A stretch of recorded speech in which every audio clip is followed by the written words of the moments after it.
Hey, this is Charles Onyett for IGN PC, here to review Neverwinter Nights 2.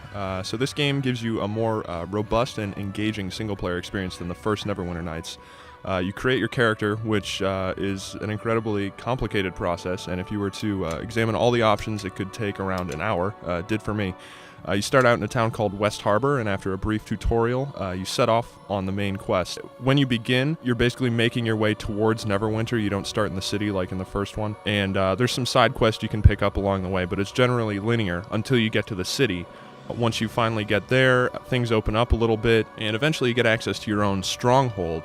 And this is where it really sort of opens up, because you can bring in merchants, you can bring in vendors, assign troop training, bring in sergeants, and basically garrison this castle and repair it and make it your house, sort of a Suikoden thing going on there.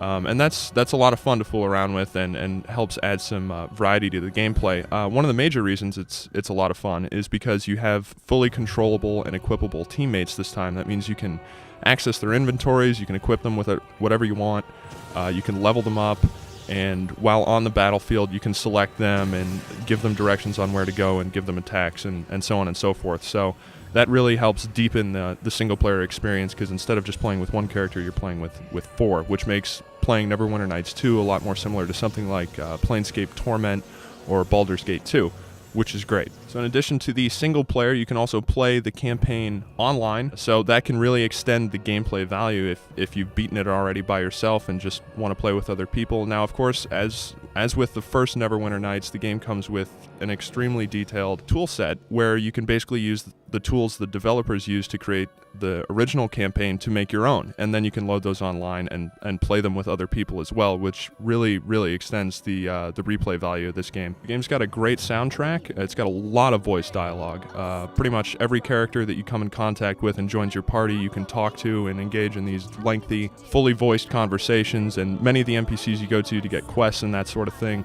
will also be talking with you. So you'll spend a lot of the game in dialogue screens, and you've got some pretty funny conversational options sometimes. The soundtrack's really good too. Overall, the game's got a really strong audio component. Now for the graphics, it's kind of wishy-washy.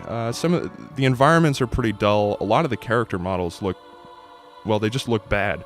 The armor's nicely detailed, and some of the monsters look cool. The spell effects are great and have a lot of shimmering and shiny effects going on that are definitely eye-catching.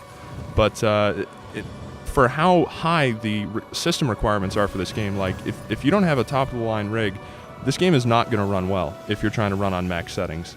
The shadows seem to have a lot to do with that, but it's a very demanding game, and the actual graphical benefit you get for meeting those requirements it doesn't make any sense. So I'm not quite sure what's going on there.